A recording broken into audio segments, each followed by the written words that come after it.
Vamos agradecendo a Deus mais uma oportunidade, pedindo a Ele a bênção desse momento que nós aqui temos juntos, que nós possamos, unidos em coração e na intenção de aprendermos cada vez mais tudo isso que a espiritualidade aprendeu e vem aqui nos trazer, que nós possamos cada vez estarmos mais próximos desse conhecimento, dessa verdade, para que isso facilite a nossa libertação de certas amarras inferiores que nós ainda carregamos por dificuldade, por ignorância da nossa própria parte. Que Deus nos abençoe nesse momento, que assim seja. Que assim seja. Assim seja. Adão, boa noite. A gente tinha feito só a oração aqui para iniciar. E aí nós vamos começar. Eu quero que você saiba assim que eu vou lendo, eu vou comentando, mas pode interromper a qualquer momento, viu, Adão? Para fazer qualquer comentário, acréscimo, pergunta. Eu acho que é justamente um grupo para a gente trocar essas ideias aí com toda a liberdade, tá bom? Eu acho que a Lela aconteceu algum problema mesmo ali, porque ela entrou, caiu e não voltou, mas vamos começando então. Bom, na semana passada nós lemos os dois prefácios, né? A mensagem do Emmanuel e do próprio André Luiz.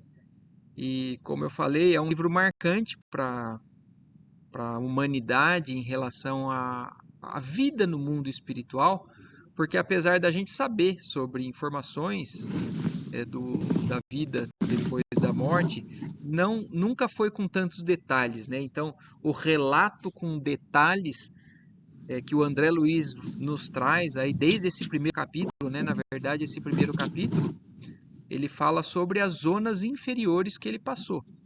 E por desconhecimento, porque ele era uma pessoa que não era muito ligada à religião, ele não tinha muito essa preocupação.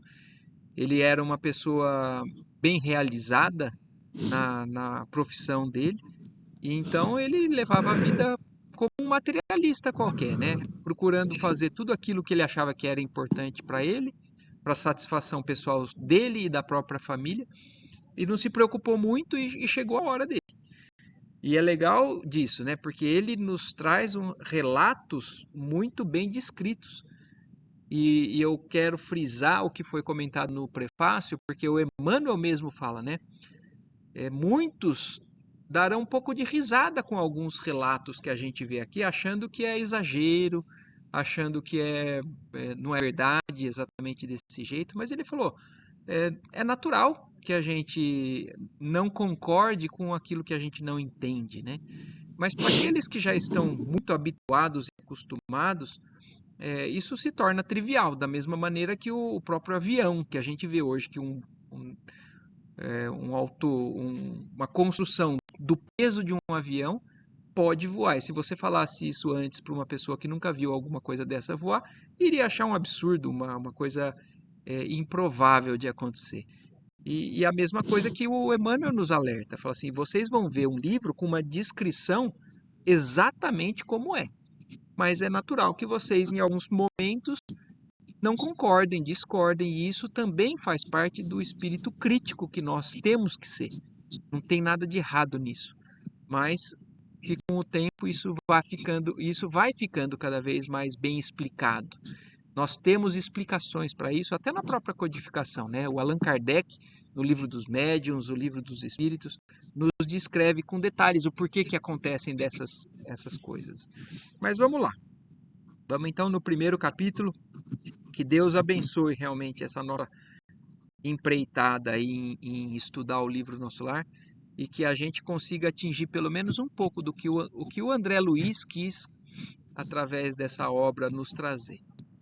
Nós possamos, com a nossa limitação, aí, atingir pelo menos um pouco. Então vamos lá. A descrição começa do próprio André Luiz, essa fase que ele desencarnou e que ele ficou no umbral. Então é uma descrição que tenta passar para a gente com a maior realidade isso. E olha o que ele fala ali, né? Começa o livro assim: eu guardava a impressão de haver perdido a ideia de tempo. a noção de espaço esvaíra-se-me de há muito. Eu quero chamar uma atenção aqui porque isso é algo que a gente observa e que nos estudos, né, de espiritismo a gente acaba vendo isso com muita frequência, né, Eva? Essa questão da eternidade que as outras religiões falam, né? O inferno que é eterno. É claro que a gente sabe que Deus não vai condenar ninguém para o resto da existência, né, para a eternidade, a queimar no fogo do inferno. Mas o porquê dessa impressão que a gente tem, muito vem dessa perda de noção do tempo. Porque as zonas mais inferiores não têm a presença do sol. Então você não sabe quantos dias estão se passando. Você tem, na verdade, zonas de escurecimento, né, de uma penumbra, e você ficar naquela repetição, muitas vezes, de sentimentos, de culpas, naquele tempo, sem parar, faz com que você não tenha a noção do tempo. Então, isso que fala assim, eu guardava a impressão de haver perdido a ideia de tempo, se dá às condições do local. O próprio umbral onde ele estava. Existem zonas até mais densas de onde ele estava, né, que são as zonas abissais, que a gente sabe que é o que chamam de inferno. Não é eterno, é temporário, como a gente sabe, mas tem a sensação, o espírito tem a sensação que aquilo não acaba, que é algo infindável, que é para o resto da vida dele. E é exatamente essa sensação que ele estava descrevendo que ele tinha ali. É porque o nosso tempo aqui, ele é bem mais lento do que o tempo de lá, né? Também, Lá, também. aqui como se passasse uma semana, já é como se passasse anos. É. Mas quanto mais alto, né, Adão? A gente sabe que nos planos mais elevados o tempo é acelerado Sim, e nos sim, planos mais baixos, às vezes, o contrário, né? Parece que tudo sim, é porque ele mais fica, denso, tudo é mais e é como demorado. se ele ficasse revivenciando a mesma coisa o tempo todo, né? Exatamente. Um ciclo, né, interminável. E, Exatamente. e aí ele continua falando, né? Estava convicto de não mais pertencer ao número dos encarnados no mundo. E, no entanto, meus pulmões respiravam a longos haustos. Olha isso, essa outra observação eu acho importante a gente reforçar para entender. Porque ele fala assim, ó, ele já sabia que ele estava desencarnado.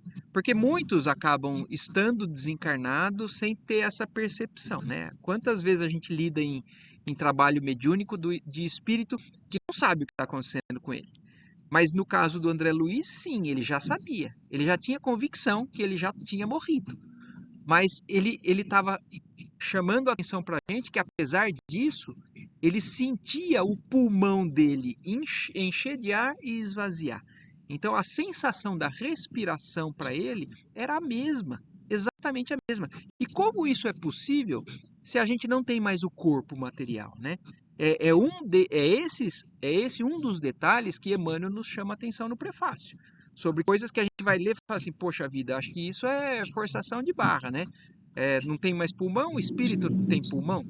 Mas aí que entra a doutrina espírita nos explicando essas questões. O perispírito que a gente leva para o lado de lá quando a gente desencarna, que é também um corpo com um fluido diferente, né? É um semimaterial, ele possui as mesmas características do nosso corpo encarnado. Então existem três níveis: o corpo encarnado, o perispírito e o espírito, né? Que é, na verdade, a essência, que é o imaterial. Mas o perispírito, ele tem sim a sensação de tudo que a gente tinha no corpo. A gente parte para o lado de lá, se parte, por exemplo, com um tiro, a gente parte com um ferimento no perispírito. E aquele ferimento parece sangrar, parece doer da mesma maneira. Então, não é o fato de deixar o corpo para trás que faz com que a gente deixe de ter essas sensações. E é isso que fala aqui a sensação que ele tinha do pulmão dele. Quem assistiu o filme Nosso Lar, ou no próprio livro a gente vai ver que não é só a respiração. A fome ele sentia também, a sede ele sentia também. Tanto é que ele procurava comer mato ali no umbral, né? E aquela fome que não sacia. Isso tudo é reflexo do perispírito na mente daquela pessoa. Desde quando me tornara joguete de forças irresistíveis? impossível esclarecer. Então ele estava querendo tentar entender quanto tempo fazia que ele estava vivendo aquilo e ele não estava conseguindo ter essa noção. Sentia-me, na verdade, amargurado, doente nas grades escuras do horror. Beleza, Dri. Mas se precisar, você abre aí. Ele se sentia, então, uma pessoa nas mãos do destino, né? Estava preso nas grades escuras daquele horror que ele estava vivendo. Cabelos eriçados, corações aos saltos, medo terrível senhoreando-me. Muita vez gritei como louco, e implorei piedade e clamei contra o doloroso desânimo que me subjugava o espírito. Então aqui, voltando nas questões que a gente falou do pulmão, a questão da descrição do cabelo arrepiado, né? O coração disparado. Então isso nós já entendemos. Mas o desespero que ele estava é que é característico. E é importante a gente entender também outra coisa. Ele estava fazendo oração, ele estava implorando piedade, clamando contra o doloroso desânimo que ele estava vivendo, e ainda assim aquilo não estava acontecendo. Porque ainda não era com a alma. Porque às vezes a gente acha que depois que a gente desencarna, basta então fazer uma oração que a gente vai ser atendido. Ele não mudou padrão vibratório até agora. Ele ainda está naquele clima ainda de revolta, de não entendimento. Ele ainda não está conseguindo elevar o padrão vibratório para realmente fazer uma oração ou alcançar a ajuda que pode estar a qualquer momento ali à disposição dele. Ele ainda está envolvido nesse clima, nessa vibração de umbral. Por enquanto, tudo bem, Bruna? Tá tudo jóia? Lela, agora você conseguiu, parece Tudo que... certo. Então, tá bom, vamos seguindo então. E ele falando então que ele implorava tudo isso, mas quando o silêncio implacável não me absorvia a voz estentórica, lamentos mais comovedores que os meus respondiam-me os clamores. Quer dizer, a única resposta que ele tinha das orações dele era dos que estavam ali ao redor, na mesma vibração, no mesmo. Então, ou aquele grito que ele fazia parecia ecoar num silêncio absoluto, ou quem respondiam eram outros seres na mesma tipo de sofrimento, né? E ele se encontrava naquela sensação ainda de terror. Outras vezes, gargalhadas sinistras rasgavam a quietude ambiente. Algum companheiro desconhecido estaria, a meu ver, prisioneiro da loucura. Formas diabólicas, rostos alvares, expressões animalescas surgiam de quando em quando, agravando-me o assombro. Então, o que a gente vê aqui, quando a gente assiste um filme de terror, não tem nada de muito diferente disso que ele está descrevendo ali, né? É exatamente, aliás, os filmes de terror, eles nada mais são do que talvez lembranças ou visões de pessoas que colocam o plano espiritual baixo, né, do umbral ou de zonas mais profundas, para nós os encarnados. Parece ficção, mas não, nós sabemos que não é. Isso é a realidade de muitos de nós. Ou quantas vezes será que nós já não desencarnamos e passamos por situações como essa? Por isso que nós muitas vezes trazemos pânicos, pavores, e que não entendemos, né? De diversas circunstâncias. Às vezes o medo de ficar preso demais, um desencarne que fez com que a gente tenha passado por uma situação como essa. Então tudo isso é realidade, a realidade que ele está descrevendo ali para a gente nesse início do livro. A paisagem, quando não totalmente escura, parecia banhada de luz alvacenta. Quer dizer, aí vem aquela questão da falta de noção do tempo, porque ele não tem a referência do dia e da noite. É tudo sempre igual, né? Como que amortalhada em neblina espessa, que os raios de sol aquecessem de muito longe.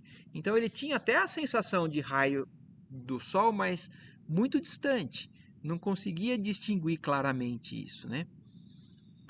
E a estranha viagem prosseguia. Com que fim? Quem o poderia dizer? Apenas sabia que fugia sempre. Então ele não tinha noção realmente do que ia acontecer com ele, não tinha resposta nenhuma. Ele estava num ambiente totalmente perdido e tomado pelo medo, pelo pânico, né? pelo desânimo, pelo assombro de tudo aquilo. Né? Aquelas caras que ele fala, né? Expressões diabólicas, nada mais são de que pessoas também em clima também de vibração extremamente negativa que assumem muitas vezes esses, como a gente sabe, o perispírito assume muitas vezes o nosso padrão vibratório. O que a gente imagina que nós somos acaba sendo plasmado no perispírito. Então as pessoas ali naquele plano assumem características de monstros mesmo. E então, ele falando ainda do medo, né? O medo me impelia de roldão. Onde o lar, a esposa e os filhos?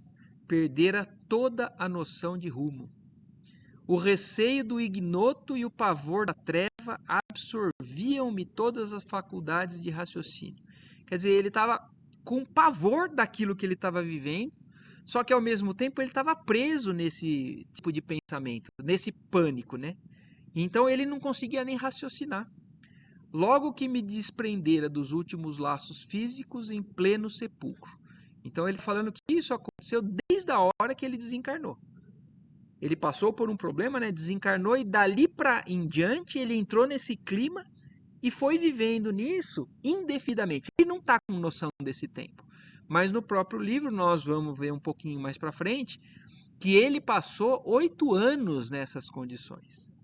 Então, 8 anos vagando pelo umbral no mesmo clima, né, de medo, de pavor, de gritos, de orações sem resposta, por não ter alcançado, né, o padrão vibratório de auxílio realmente. Atormentava minha consciência. Preferiria a ausência total da razão, o não ser. Aquilo que muitos acreditam, né, que depois que a gente morre, a gente não vira nada. A gente desaparece em consciência, acreditando que o nosso raciocínio está no cérebro e não no na nossa alma, né?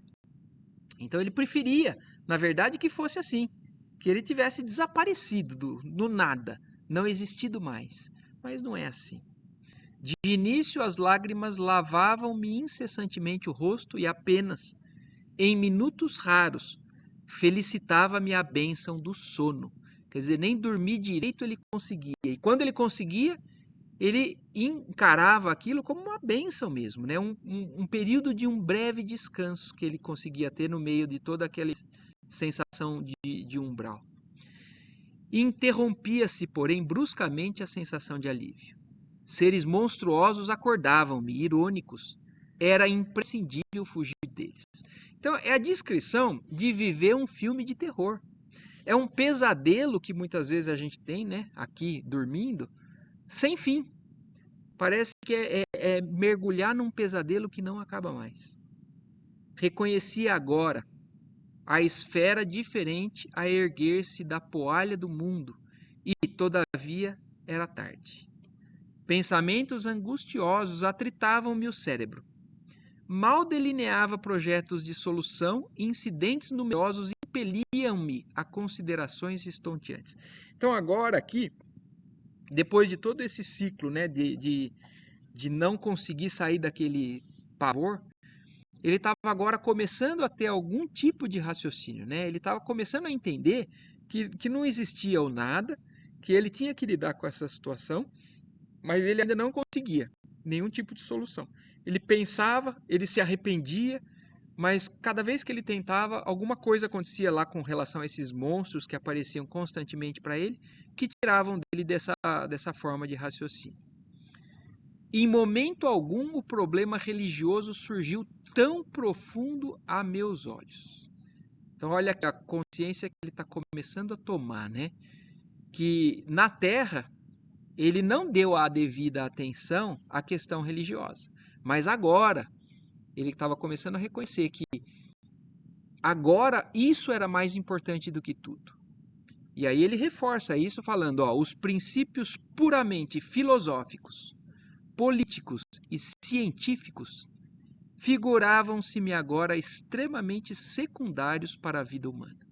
Então, tudo que para ele, quando ele viveu encarnado, era ponto principal da sua vida, né? Do seu pensamento, do que ele se dedicava, para ele, um materialista, aquilo era importante. O assunto religioso era baboseira. Agora ele estava vendo o quanto isso era muito mais importante que ele tivesse dado a devida atenção enquanto ele estava encarnado. Significavam, a meu ver, valioso patrimônio nos planos da Terra, mas urgia reconhecer que a humanidade não se constitui de gerações transitórias, e sim de espíritos eternos. Quer dizer, se considerarmos que a gente vive, como muitas vezes a gente ouve por aí, né? Ah, curte a sua vida, porque a vida é curta, né? Porque a vida acaba rápido. E aí dá valor demais aos prazeres materiais, às coisas materiais, menosprezando as coisas que nós vamos viver para a eternidade, né?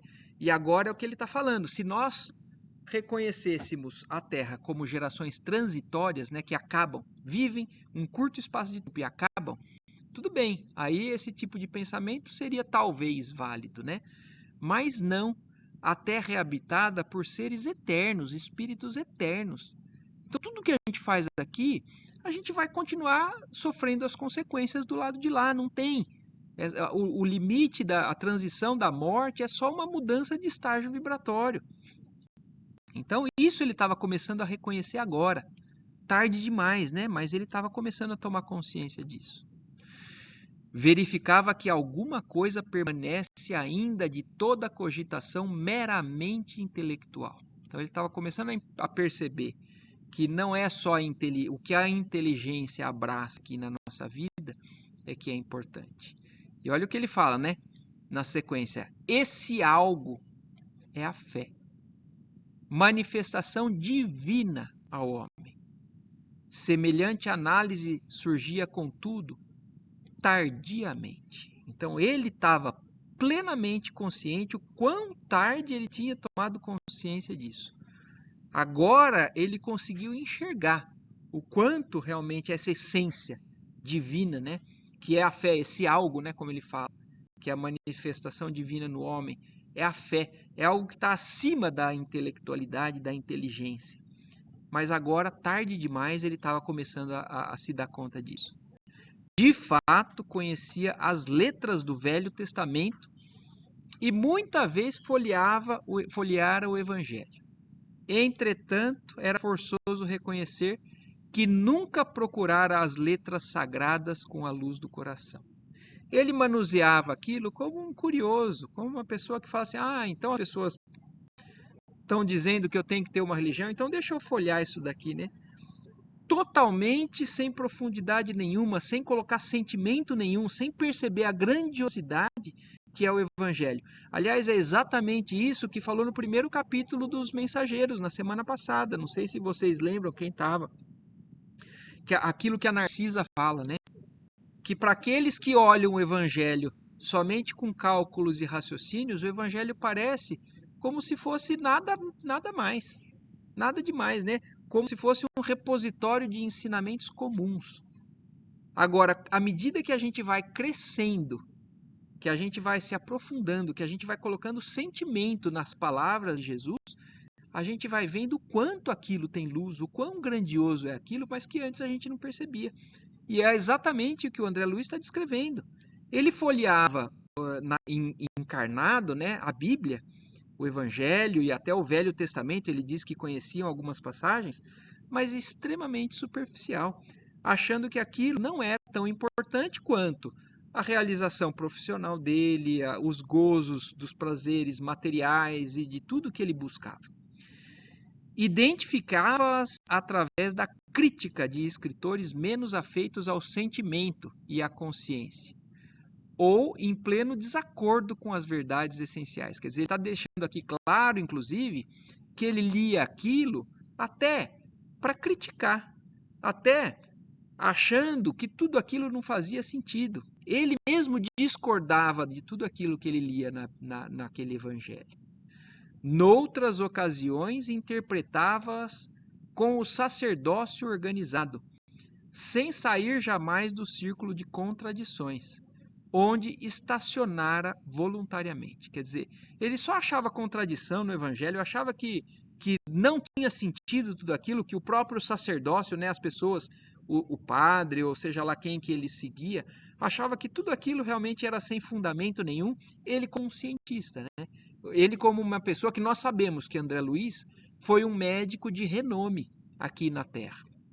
No início do livro, se fala que a identidade dele é apagada para justamente não misturar a necessidade do livro, né? O propósito do livro. Mas muitos concordam que a André Luiz foi Carlos Chagas. Foi o médico que descobriu a doença de Chagas. Mas isso foi apagado, porque isso não é o importante. Mas só para a gente ter noção que ele foi um médico extremamente reconhecido e competente na área dele, na medicina. Mas ele só dava valor a isso. Ele menosprezou a questão espiritual e deu no que deu.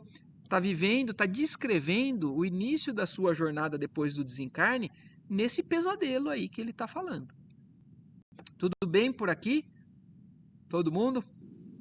Tudo Uma coisa? certo. Então Também vamos. ele não estava aberto, né, Marco? Para nenhum Então, aprendizado que estava ali. Porque quando a gente lê, mas sem estar aberto a nada, é óbvio que nada vai fazer sentido pra gente, né? então, e é isso que faz diferença, né, Bruno?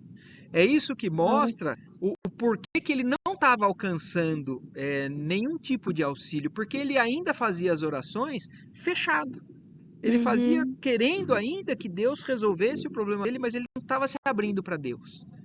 E sim, por isso ele estava ali nessa vibração. claro. E em verdade, olha ainda o que ele agora acrescenta falando, né? Ele estava reconhecendo que ele estava vivendo o inferno, mas ele não tinha sido um criminoso, ele não tinha matado ninguém, ele não tinha feito nada do que os criminosos clássicos, né, que a lei dos homens acaba condenando. E ele não estava se colocando ali, ele estava falando isso. E, em verdade, não fora um criminoso no meu próprio conceito. A filosofia do imediatismo, porém, absorvera-me. A existência terrestre que a morte transformara não fora assinalada de lances diferentes da craveira comum. Quer dizer, ele estava ali reconhecendo que ele só foi, o erro dele maior foi ele querer a satisfação do imediatismo, ele quis as respostas imediatas, o prazer imediato. E aí ele, vivendo essa vida, teve, na verdade, um seguir de vida como a multidão, muitas vezes, né, como se descreve no Evangelho, uma diferença de padrão entre a multidão e os discípulos, mas que, independente do que ele fez, ninguém escapa da consequência, né, que é lidar com a realidade depois da morte. Filho de pais excessivamente generosos, conquistara meus títulos universitários sem maior sacrifício. Compartilhara os vícios da mocidade do meu tempo, organizara o lar, conseguira filhos, perseguira situações estáveis que garantissem a tranquilidade econômica do meu grupo familiar. Então, tudo que ele está descrevendo aqui é luta de muitos de nós, né? É exatamente essa meta de vida de cada um de nós, muitas vezes. Assim, eu vou conseguir ir para uma faculdade com tranquilidade, porque eu tive como estudar, eu consegui sem muito sacrifício, minha meta de vida é ser realizado na minha profissão, conseguir pagar minhas contas para poder viajar, vou ter uma família. Quer dizer, o que está descrevendo aqui não tem nada de diferente do que a meta de muitos de nós, né? Mas, como ele fala logo na sequência, mas, apesar de tudo isso, examinando atentamente a mim mesmo, e é o que falta, né? Como você falou, Bruna, muitas vezes a gente fica fechado em exigências externas e não mergulha dentro de si mesmo, né, para identificar o que está acontecendo, se realmente eu estou alinhado ou não. Mas o que ele está falando aqui agora é isso, ele está fazendo essa análise, examinando atentamente a mim mesmo, algo me fazia experimentar a noção de tempo perdido. Então ele estava se justificando, falou assim, eu só não matei ninguém, gente, não cometi nenhum crime bárbaro, que desatentasse, por exemplo, aos 10 mandamentos, às leis de Moisés, né?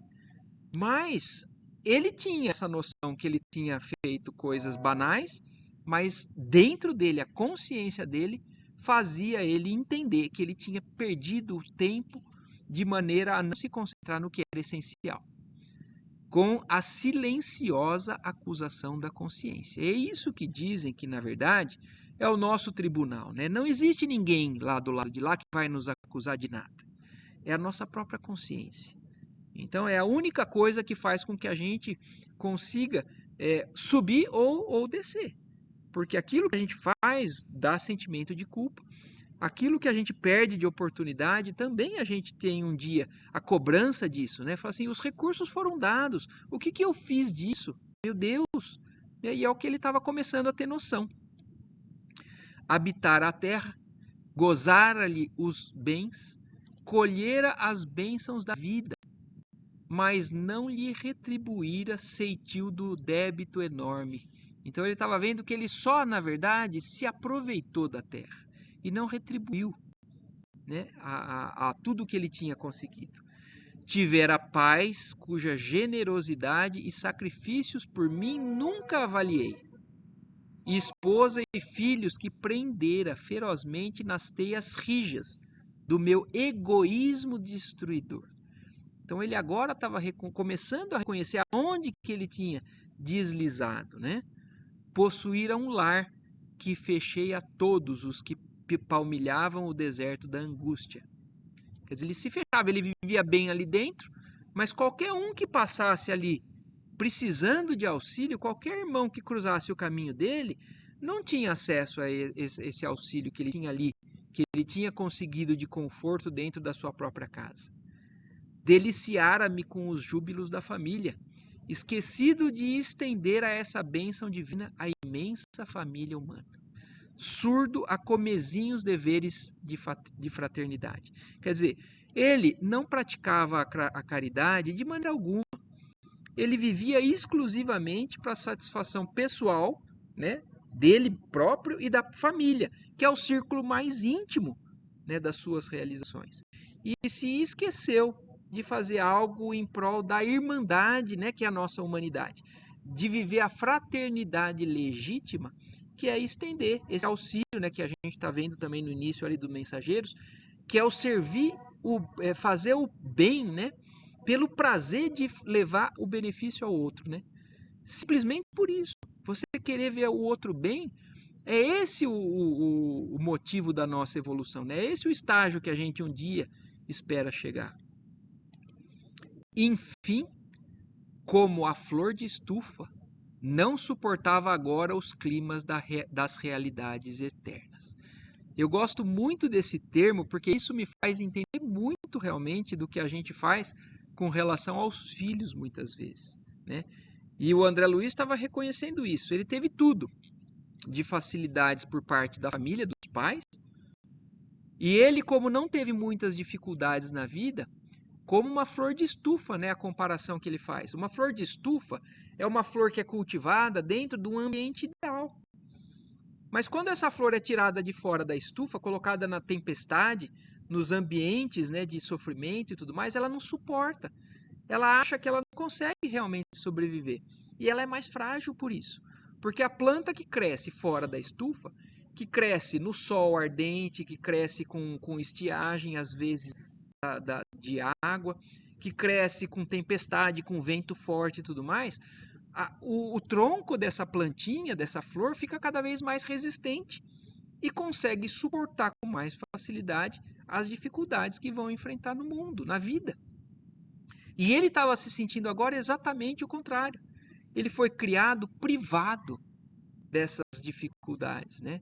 E eu penso muito nisso hoje em dia porque a sociedade vive de uma maneira a querer que os filhos não sofram nada, né? Não pode nem ter uma pequena febre que dá um remédio, não pode sentir febre, não pode sentir dor, não pode sentir nada. Mas na verdade tudo isso é que faz com que a gente cada vez mais se fortaleça para aprender a lidar com as dificuldades que a vida vai enfrentar. Não desenvolver os germes divinos que o Senhor da vida colocara em minha alma. Sufocara-os criminosamente no desejo incontido de bem-estar. Quer dizer, o erro dele, o reconhecimento da onde ele tinha se perdido completamente, é o desejo incontido de querer viver bem a qualquer custo naquela vida encarnada, sem pensar nesses valores além de tudo isso, né? Não adestrara órgãos para a vida nova. Ele não viveu pensando na vida espiritual, ele viveu exclusivamente para a satisfação da vida material dele. Só que a vida material é curta realmente. Ela acaba. A gente volta para o plano espiritual e a gente teria que ter levado para lá recursos, né, de sobrevivência para que a gente seja, para que a gente evolua espiritualmente e consiga dar passos adiante. Não era justo, pois, que aí despertasse a maneira de aleijado. Era justo, quer dizer, né? Falei não, né?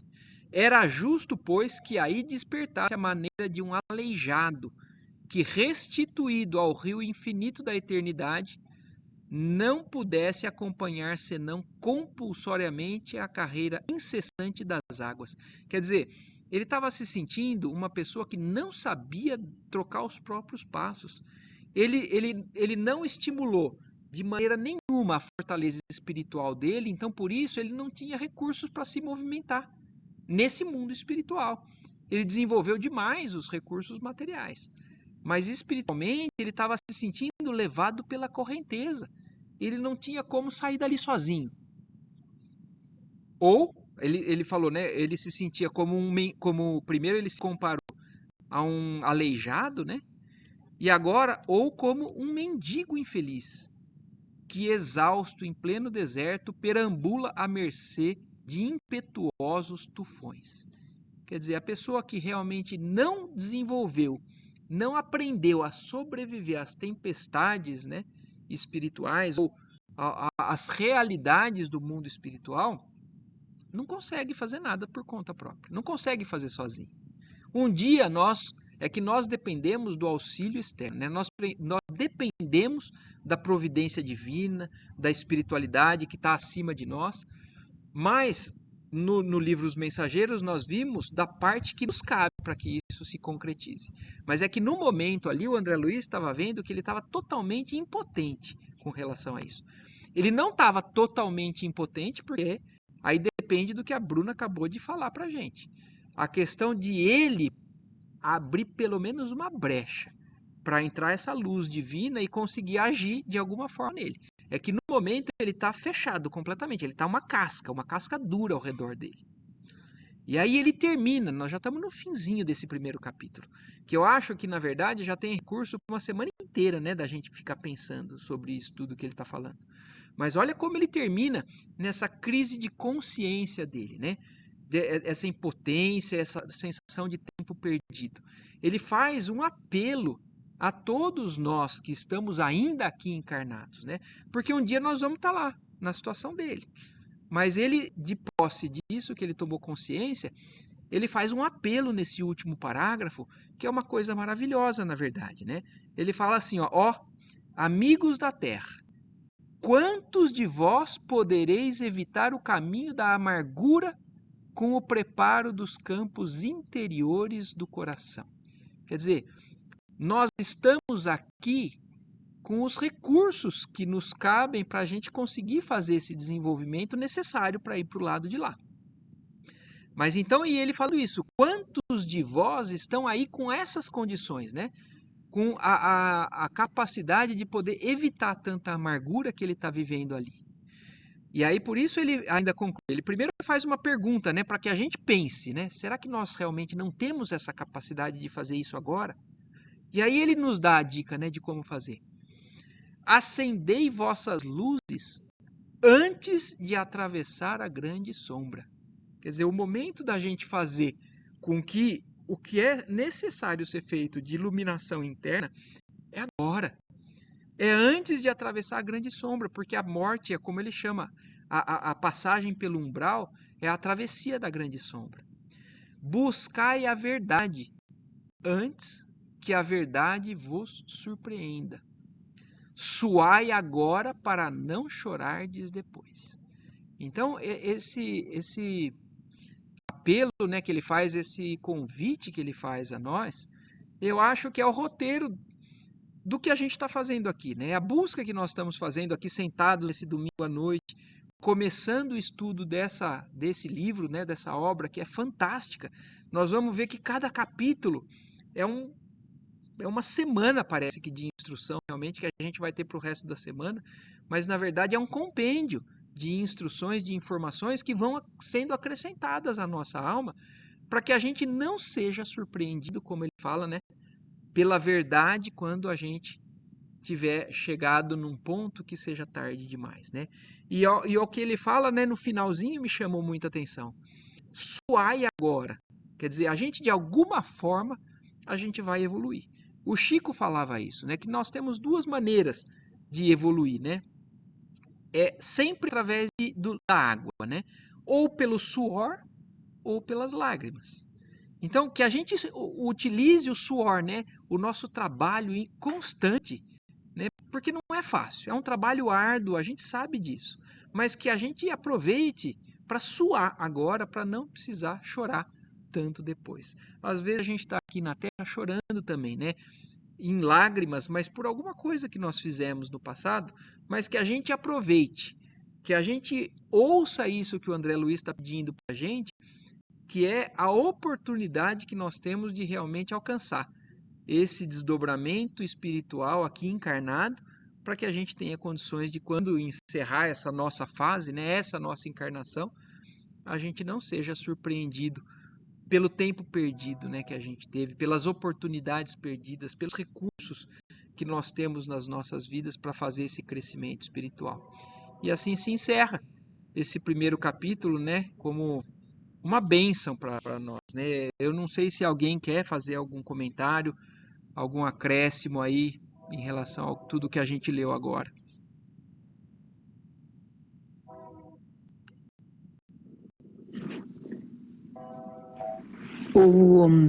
Não, para mim, eu acho que a história de olhar para o longo prazo, né, que a gente tem uma sociedade imediatista, uma sociedade que não sabe trabalhar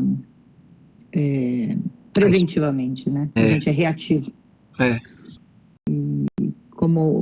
E olhando muito mais além do que a gente está fazendo aqui. O preventivo seria, na verdade, a vontade de fazer melhor todos os dias para que a gente possa estar evoluindo e não fique doente, né?